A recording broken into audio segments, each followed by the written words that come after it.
wahdahu la syarika lah wa asyhadu anna Muhammadan abduhu wa rasuluh. Allahumma shalli ala Muhammad wa ala Muhammad kama shallaita ala Ibrahim wa ala Ibrahim fil alamin innaka Hamidum Majid. Bapak Ibu guru yang kami muliakan, anak sekalian yang kami kasihi, yang sama-sama dirahmati oleh Allah Subhanahu wa taala. Awal sekali Pak Guru menyampaikan terima kasih dan kalian kalian bisa tertib memasuki masjid ini. Mudah-mudahan dengan tertibnya kalian Allah berkati kalian, Allah beri kalian sehingga Allah mudahkan kalian dalam urusan dunia dan akhirat. Bapak sekalian yang kami hormati dan anak sekalian yang kami kasihi, puji syukur juga kepada Allah Subhanahu wa taala atas segala nikmat yang Allah berikan sehingga kita bisa bersua kembali, kita bisa beribadah kembali, dan mudah-mudahan ibadah kita diterima oleh Allah Subhanahu wa taala. Bapak Ibu yang sama-sama dirahmati oleh Allah Subhanahu wa taala. Jadi sebelum saya nanti serahkan kepada Bapak Ibu guru yang akan menyampaikan kepada kalian semuanya, Pak Guru ingin sampaikan. Jadi rupanya perjalanan kita ini sangat panjang. Yang pertama itu diawali dari alam kandungan. Semua manusia yang lahir di muka bumi ini melewati tahapan itu dan kita semuanya sudah melewatinya. Ada yang 9 bulan, ada yang lebih, bahkan ada yang 10 bulan. Itu di alam kandungan. Ada yang 15 tahun di alam kandungan dan di rata-rata 9 sampai 10 bulan. Dan itu semuanya kita lewati. Dan kita tidak sadar pada saat di dalam kandungan bikin apapun kita juga tidak sadar. Lalu tiba-tiba kemudian Allah lewat dan berbalik begitu keluar dari alam kandungan kita di alam dunia. Di alam dunia ini, ya, di alam dunia ini. Tapi sebelum di alam dunia ini apa? Allah menanyakan kepada hambanya yang akan mati di muka bumi. Apa pertanyaannya? Kita surat Al-Baqarah. Apa tanya? Allah tanyakan, apakah aku ini Tuhan? Semua bayi yang akan lahir dia akan mengatakan qalu bala saya. Jadi betul pada Tuhan kami. Dan tentunya kemudian kalau kita sudah berjanji seperti itu, jadi di alam kandungan kita itu sudah berjanji. Ini agak bagikan dalam Al-Quran. Oke, kalau kamu berjanji bahwa saya ini adalah Tuhan, silakan kamu menikmati dunia. Tapi dengan bukan yang segera kamu nikmati, itu ada ujian. Kemudian diserahkan ke dunia, masuk di alam dunia. Di alam dunia ini ada yang mungkin 1 hari ada yang 1 minggu, ada yang 1 bulan, bahkan ada yang 100 tahun. Itu sangat tergantung. Jadi sekali lagi takdir itu sudah Allah tentukan. Masing-masing sudah Allah sediakan semuanya. Nah di situ kemudian melewati tahap itu kemudian kita masuk di alam kubur, alam kematian. Alam kubur itu juga nanti kita mati, jadi bukan berarti kita kemudian berpisah di situ saja. Tapi ketika kita di alam kubur kita akan mengingat kembali semua kejadian yang ada di dunia ini. Tidak hanya ketika waktu kita masih di alam kandungan. Kalau di alam kandungan kita bikin apa kita nggak ada. Tapi begitu kita di alam kubur semuanya kita ingat. Bahkan orang-orang yang di kuburan sekarang ini, ya orang yang di kuburan sekarang, mereka semua teriak minta tolong. Ya Allah izinkan aku bangkit ke bumi hanya 1 menit saja, 1 menit. Untuk apa? Untuk sedekah. Jadi semua para yang namanya mayat-mayat itu ya, itu semua teriak. Jadi anak-anak sekalian, orang yang diantarkan ke kuburan itu, orang yang diantarkan ke kuburan itu, ya, begitu yang para tasya itu kemudian meninggalkan, saat itulah kemudian malaikat langsung kemudian dengan jalannya dia akan menanyakan, ya, siapa Tuhan? Mana Tuhan? Ini kalau kita tidak terlatih untuk sholat, kita bingung siapa Tuhan, kita bingung. Tapi kalau orang sudah terlatih, Allahu Akbar, tidak akan mengatakan ngomong. Mana juga? Nah kalau orang yang jarang sadar,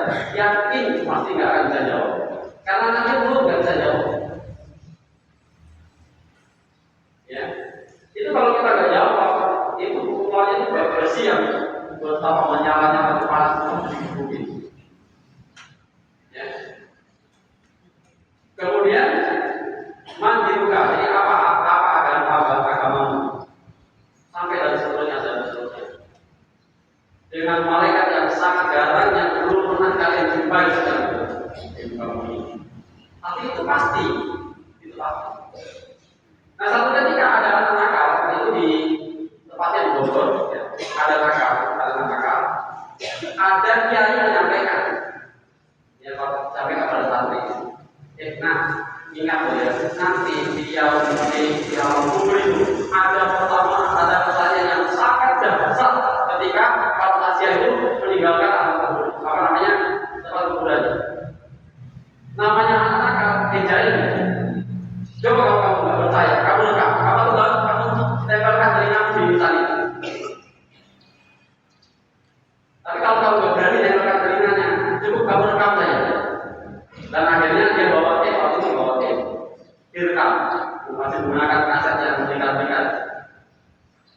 Karena penasaran banget, dia bawa tape. Dia tahu tidak sebulan, dia tinggal pergi. Apa benar sih? Nanti ada pertanyaan kubur. 10 menit kemudian dia kembali, tape yang ditaruh di atas kuburan itu, apa yang terjadi? Tape-nya terbakar. Rupanya nggak mampu merekam pertanyaan malaikat. Lihat, nggak mampu merekam pertanyaan malaikat. Dan sejatinya memang benar, di alam kubur itu pasti ada pertanyaan. Kita kalau nggak terlatih untuk sholat yakin sulit untuk menjawab. Lalu juga ada cerita juga, ini nyata, itu kejadian di Depok ini. Ada anak muda usia 17 tahun, gantengnya luar biasa, anaknya putih banget, Tapi ketika ada suara dan dia mati,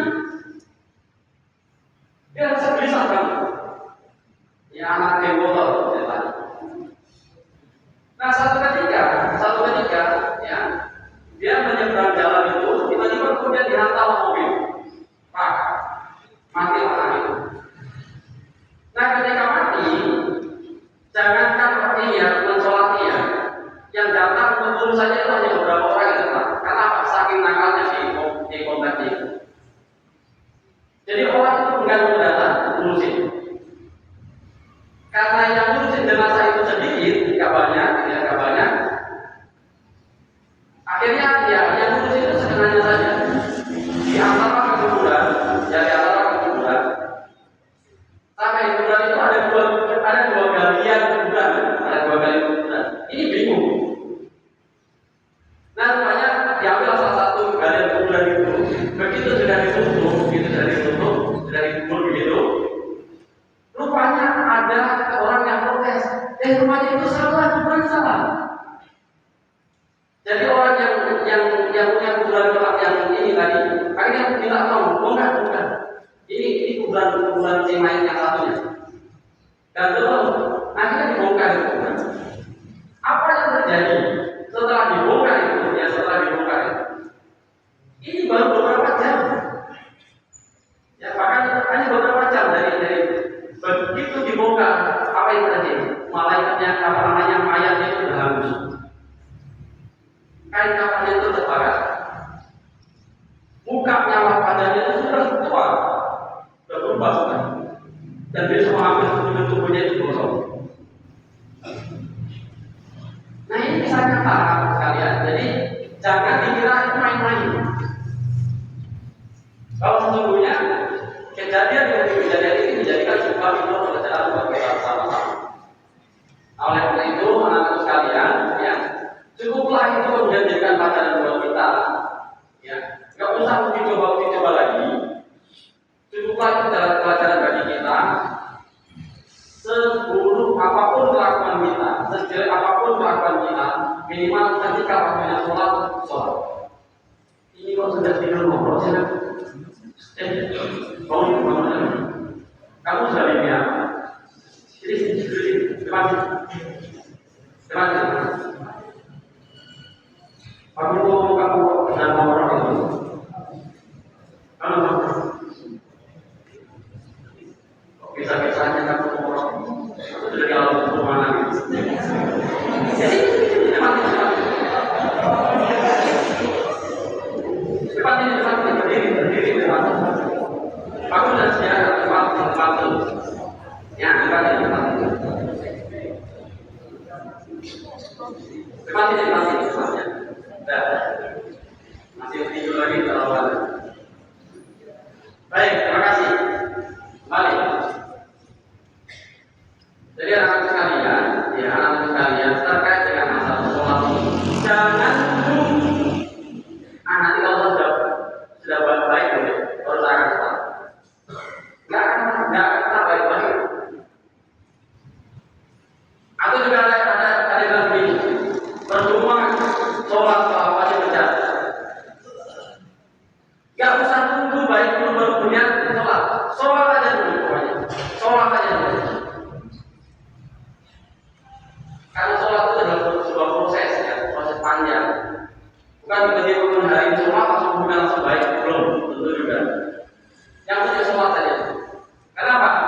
Karena orang baik sekalipun, ya, orang baik sekalipun dermawan dia baik dan lain sebagainya, tapi nggak sholat, nggak diterima itu amal ibadah. Karena kuncinya apa? Sholat. Jadi ketika kita sudah sholat itu kita sudah dapatkan kunci.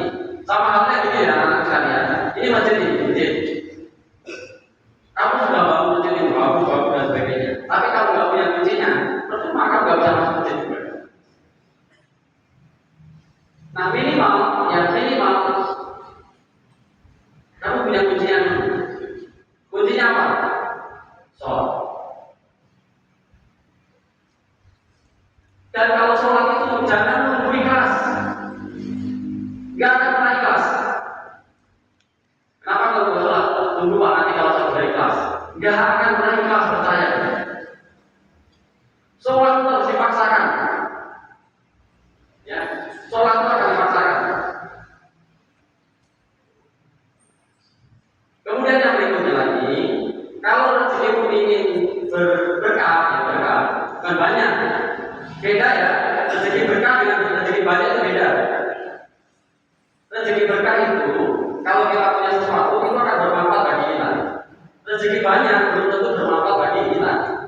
Banyak orang yang kaya raya, uangnya triliunan di bank, tapi begitu disediakan makan kambing nggak bisa, disediakan ayam bakar nggak bisa makan. Bisanya apa? Hanya dunia. Artinya apa? Dia nggak berkah lagi. Jadi berdoa itu ya, kalau dapatkan rezeki jangan berkah. Jangan pernah berdoa ya. Berdoa itu, ya Allah kayakan kami, Ustaz. Kaya itu relatif. Sebanyak apapun hartamu gak akan pernah cukup. Buktinya kalau koruptor itu bukan orang miskin. Koruptor itu orang kaya. Artinya apa? Orang kaya yang banyak uang itu juga gak akan cukup. Cukuplah dengan kita kaya hati, gitu ya, bisa ya. Oke. Lalu anak-anak sekalian yang aku kasih, jadi sekali lagi, sholat jangan tunggu ikhlas, sholat jangan tunggu baik, nggak akan pernah sholat kalian.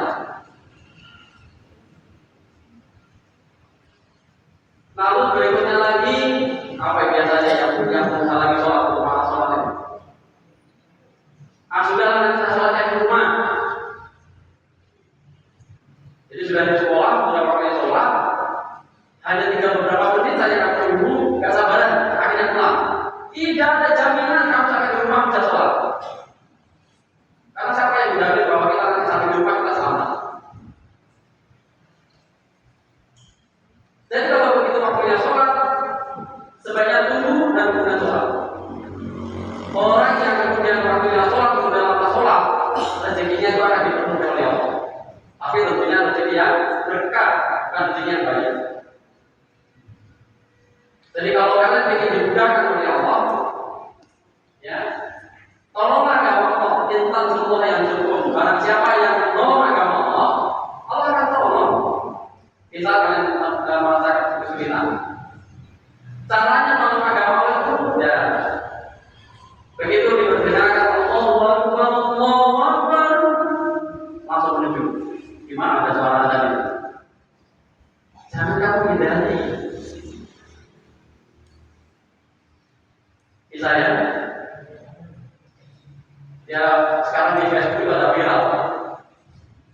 kalau kalian apalagi ingin mendapatkan rezeki, jangan menjauh dari memberi rezeki.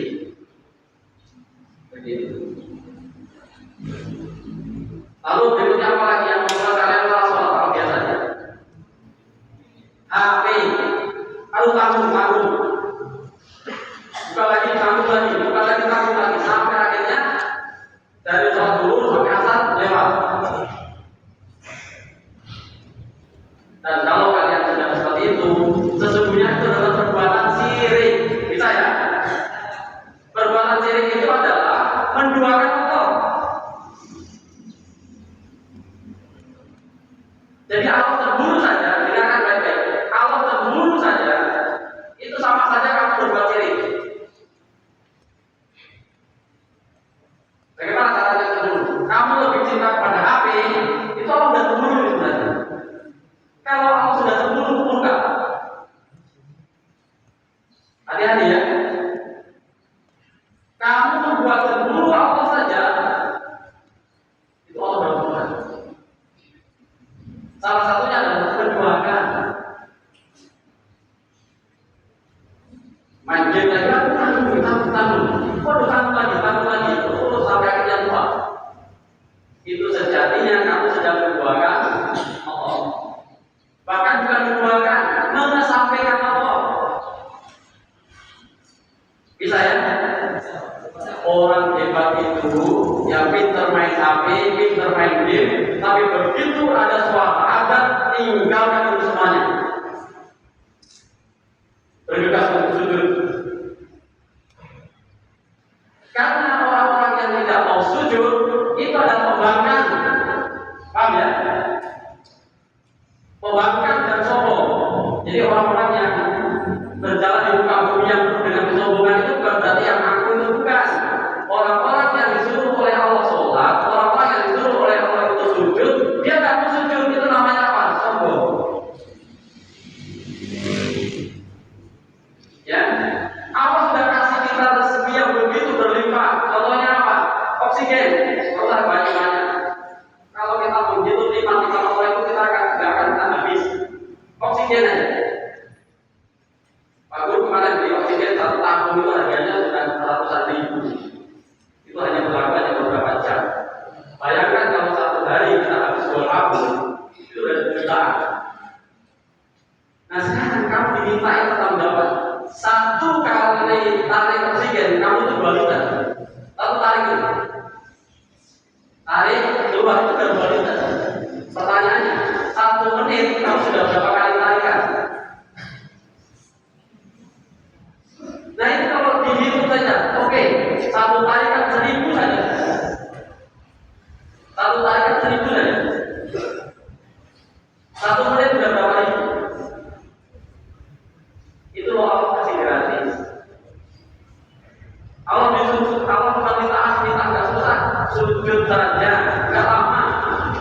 Orang sholat kali 1 menit saja selesai. Yang lama apa? Menyiapkan diri untuk sholat saja. Putar diri kanan. Jadi kalau kalian sholat itu apa? Sa'i duluan. Nanti sa'i. Sa'i itu putar-putar itu.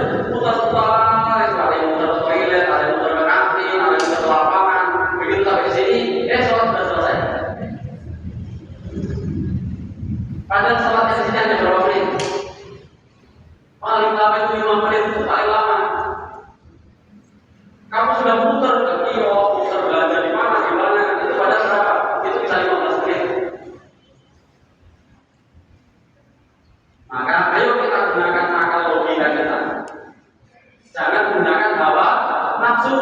Kalau kita menggunakan hawa nafsu, nggak akan habis.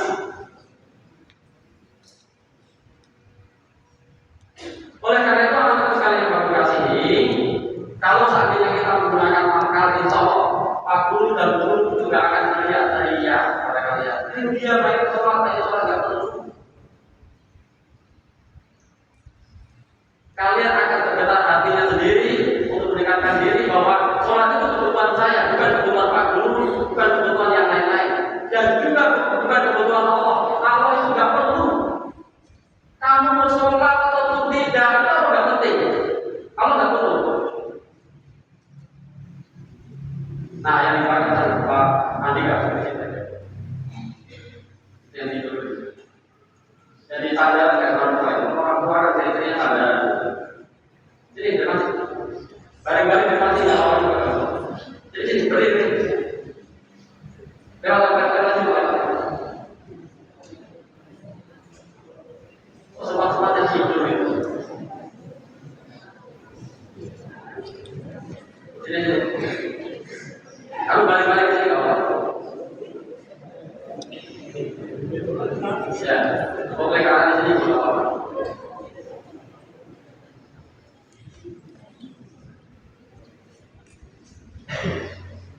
Baik, sudah bisa ikuti Pak dulu. Yang boleh bahkan tidak bisa ikuti. Baik. Nah, kenapa Pak dulu minta sekali harus sholat. Oke. Jadi anak sekalian, sekali lagi, kalau level keimanan kita masih rendah, termasuk aku juga masih rendah keimanannya, maka semua ibadah itu harus dipaksakan. Semua ibadah itu dipaksakan. Jangan tunggu ikhlas, gak akan pernah ikhlas. Selesai. Ini Pak kepalanya Pak.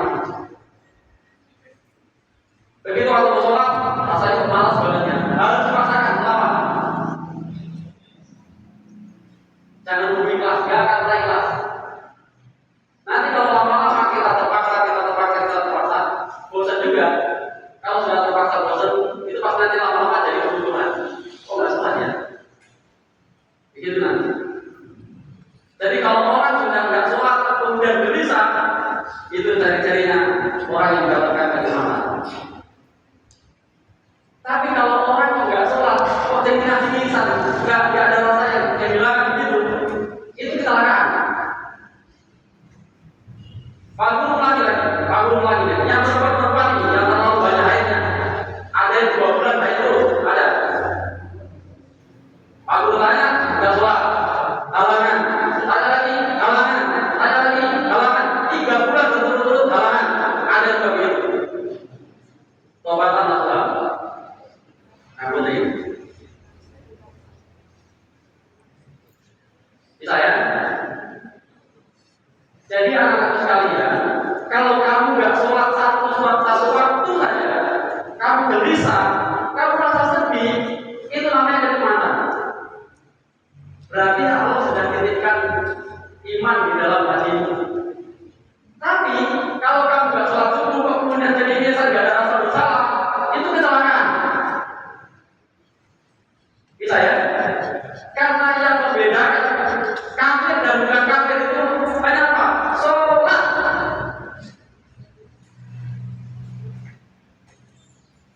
Sekali lagi, yang membedakan kita itu kafir atau tidak kafir itu apa? Hanya sholat. Orang kalau nggak sholat kemudian nggak ada rasa sedih, berarti sesungguhnya hati itu sedang gersang, kosong, nggak ada nilai apa-apa. Jadi sama dengan video ya, anak aku. Ini ada botol air mineral. Ada nggak apa? Botol air mineral itu kalau diisi dengan air, ya paling harganya berapa? 5.000 paling mahal, 3.000. Tapi bayangkan kalau sudah diisi dengan jus, harga berapa? Sudah naik lagi ya kayak gini. Ini kalau botolnya kosong nggak ada harganya. Diisi air harganya jadi naik, mungkin 3.000 paling mahal. Tapi botol ini kemudian diisi dengan jus, harganya masih naik lagi, bisa 10.000 lagi 15.000. Diisi madu bisa 100 sampai 200.000. Diisi berlian itu lebih banyak lagi mahal. Artinya apa? Anak sekalian dengarkan baik-baik. Dengarkan. Harga dirimu akan naik itu tergantung hatimu. Jadi sekali lagi ya, harga dirimu akan naik itu tergantung hatimu. Hatimu yang merasakan itu bukan siapa-siapa, hanya kamu sendiri. Jadi rasa-rasa kita itu beriman atau tidak beriman itu hanya kita sendiri merasakan.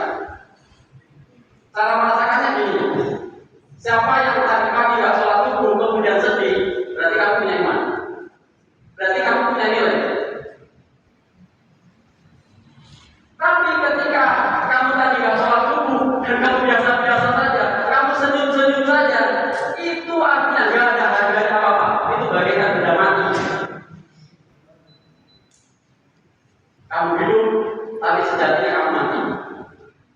Kenapa? Hatimu sudah membantu. Gak ada rasa, gitu. Gak ada rasa. Kepas. Selesai ya, tadi ya. Jadi hati-hati.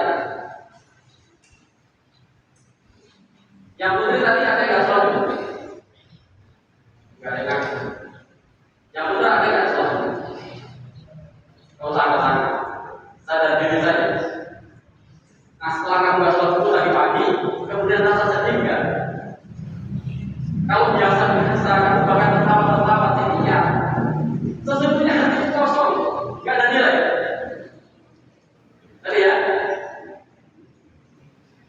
Lalu gini anak-anak sekalian yang mau buka sedih, dengarkan baik-baik, dengarkan baik.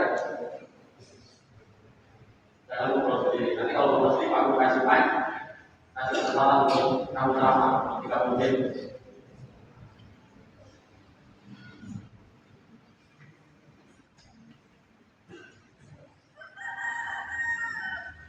Jadi sekali lagi anak-anak sekalian, jangan juga kemudian mendengarkan istilah kayak gini. Percuma sholat tapi tinggal langsung berjalan. Itu bisikan setan. Seakan-akan itu bijaksana kata-kata itu. Tapi itu nggak ada dalam dalil Nabi itu nggak ada. Itu dalilnya setan. Tadi ya. Jadi kalau kita melakukan segala sesuatu, kata Rasul itu bagaimana gimana? Kalau yang seperti itu kemudian kita ikuti, itu kita sedang mengikuti kata-kata setan. Jadi segala sesuatu yang kita lakukan itu tergantung dalilnya. Ada nggak dalilnya? Nabi pernah katakan apa? Dan rupanya Nabi itu tidak ada kata lain kecuali apa? Semua ibadah kita, semua amalan kita, semua perbuatan kita itu akan dihitung oleh Allah dengan satu catatan kalau kita sholat. Baik. Kalau kita sudah sholat, itu paling tidak ya seandainya kita masuk neraka, ya paling mungkin berapa tahun lah. Setelah itu mungkin dapat rasanya sudah cukup, baru kemudian kita bisa masuk surga. Tapi kalau sholat sama sekali anak-anak sekalian ya Allah, gak akan pernah masuk surga. Jangankan masuk surga, bau aromanya surga saja enggak. Kalian tahu nggak di kehidupan kita nanti setelah sekian panjang, jadi setelah alam kubur ada alam apa namanya, alam barzakh, ada alam apa lagi, apa namanya, ada waktu sahabat itu nanti sampai ditolong oleh Nabi. Ada orang-orang yang nanti akan ditolong Nabi sebelum apa namanya. Jadi sebelum hisab itu nanti ada alam sahabat. Makanya seringlah bersolawat kepada Nabi supaya Allah berikan sholat, supaya Rasulullah itu berikan sahabat. Sahabat itu Allah memakai, Rasulullah itu mau meringankan. Jadi kalau ada malaikat yang galak gitu, itu Rasul mengatakan, malaikat, kasihan sih, ya, itu waktu hidupnya itu dia baik, dia rajin sholat, tolong jangan disiksa. Itu sama. Jadi kalau kita itu sudah dipanggil oleh Rasulullah, disebut-sebut oleh Rasulullah, itu bangganya luar biasa. Tapi kalau Rasulullah nggak kenal kalian, ini celaka. Ya. Kalau Rasulullah nggak kenal kita sebagai umatnya, itu kecelakaan.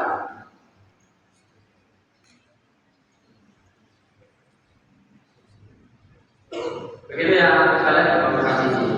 Jadi ini pentingnya kemudian sholat utamanya. Oleh karena itu, ada SMP Muhammadiyah, harapan kami itu tidak lagi dikejar-kejar lagi. Harapan kami itu dengan penuh kesadaran bahwa sejatinya kita di dunia itu sebentar, tidak berlama-lama, tapi yang paling lama itu apa? Di alam akhir. Alam akhir itu satu hari itu sama dengan berapa?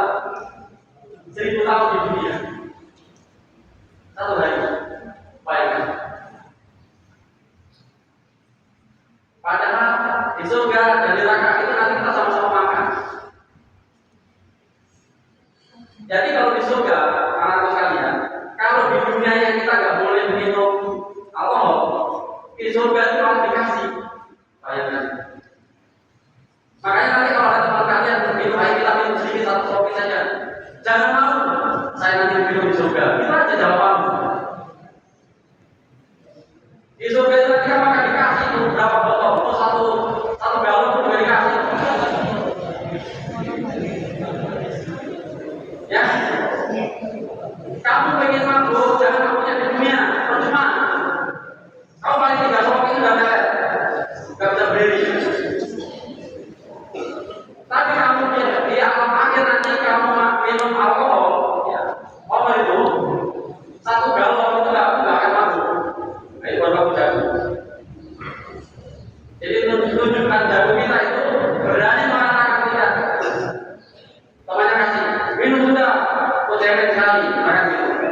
Begitu ya? Bisa? Yang laki-laki dengarkan baik-baik. Cukup. Dengarkan baik.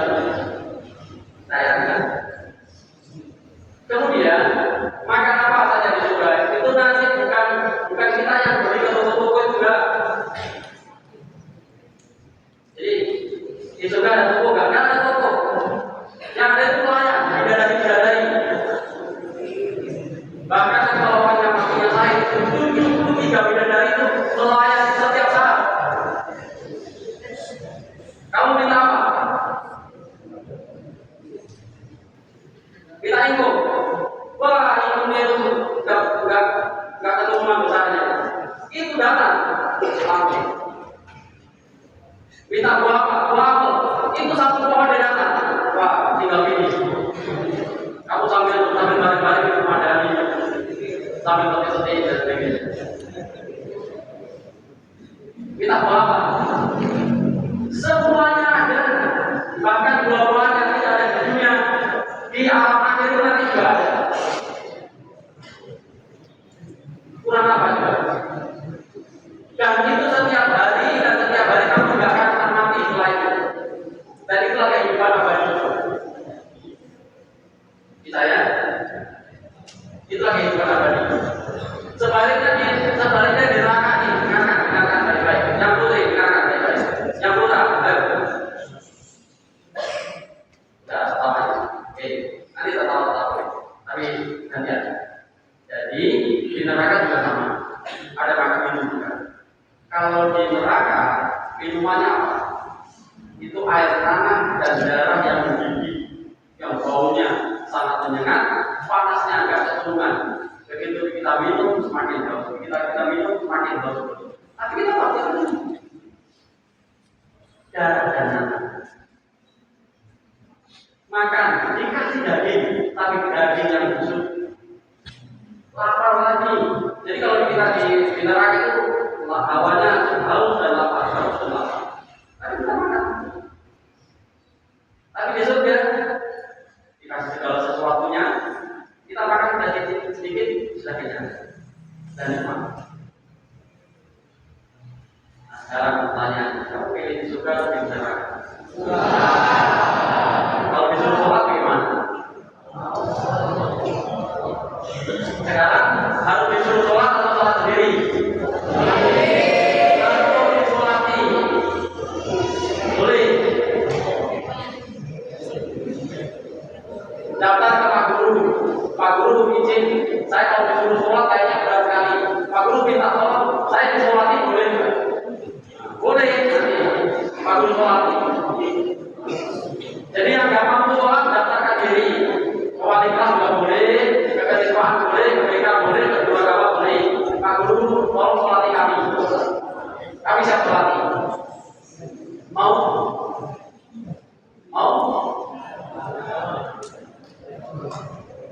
Oleh karena itu sholat ya. Nah, yang terakhir tadi sudah ya, yang terakhir. Ini saya lama ini tadi penting banget masalah sholat. Yang terakhir, dengarkan baik-baik. Halo yang putri, ya, yang putra dengarkan. Nah, ini ada beberapa cara tata sholat. Ini bukan hanya sekedar sholat saja ya, kalau sholat jamaah tentunya. Dengarkan, ada beberapa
Jangan kemudian mendahului imam atau membersamai imam.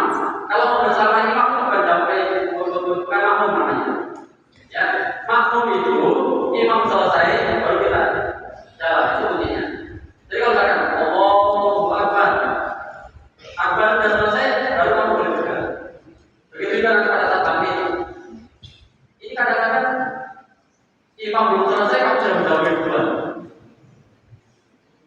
Itu beberapa hal kesalahan yang fatal. Lalu untuk yang jamaah yang berdekatan bagian beberapa kesalahan lagi. Jadi kalau kita sholat jamaah itu, pertama ikuti dulu sholat yang paling depan dulu. Kalau sholat depan sudah selesai, sudah cukup, ambil yang di belakang. Ambil yang di belakang, jangan ambil yang sudut kiri atau sudut kanan, jangan. Ambil yang di tengah-tengah. Karena yang jalannya penting di dalam barisan bukan.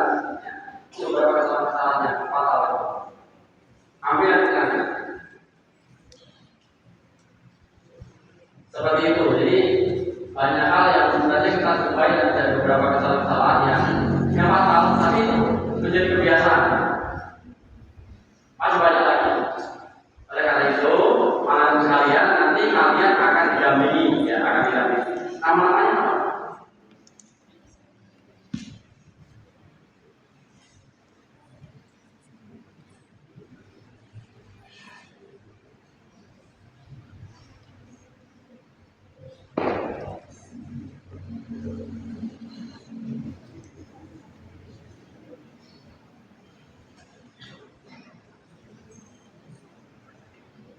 Ya baik, nanti kalian akan didampingi oleh para pendamping. Pak Guru tidak akan sebutkan nama kalian, nanti kita akan jaga, ya akan jaga di beberapa saat tertentu. Kalian nanti tinggal akan mencari polanya ini yang mana, karena kadang-kadang kalian belum kenal dengan bapak gurunya.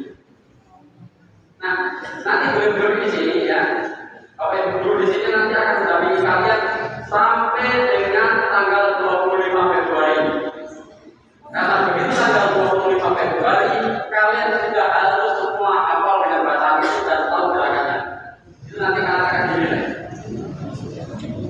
Bisa ya? Mulai sebenarnya kapan? Hari ini, start. Baca-baca. Nah, pertanyaannya ini apa sekalian? Dengarkan baik-baik. Ini terutama yang dari apa ya? TPI, TPA, atau mungkin dari madrasah-madrasah yang lain. Dengarkan. Saya tidak percaya kalian sudah hafal itu bacaan-bacaan sholat. Tapi nanti ada sedikit berbeda, yang terutama di dua entitas. Jangan bilang kamu menyesal. Waduh menyesal 6 tahun saya belajar begini sampai di sini kok berubah. Tidak ada yang berubah. Itu menambah masalah kalian. Dengarkan bacaan entitas itu ya. Yang apa? Allahu Akbar kabiru walhamdulillahi katsiran wa subhanallahi wasilan dan seterusnya itu yang lain juga ada bacaan. Jadi kalau kita lihat di kitabnya Al-Bani itu ada lebih dari 12 bacaan ititab. Nanti ada Allahumma baik ini dan sebagainya itu juga ada. Jadi jangan dikira bahwa bacaan itu hanya melulu hanya itu satu saja. Kita ya, terutama yang sudah mahir bacaannya dari SD. Jadi jangan bilang ini ajaran baru, bukan ajaran baru. Ini ajaran Rasulullah dari pertama kali. Kemudian ada beberapa misalkan yang bisa ada di tayatnya nanti ada yang agak sedikit berbeda. Seperti itu ya. Jadi jangan bilang ini ajaran baru, bukan ajaran baru. Ya oleh karena itu, teman-teman sekalian, Pak Guru akan perkenalkan nanti akan ada yang didampingi oleh guru-guru walidah. Ada nggak guru? Gurunya ada nggak? Ya.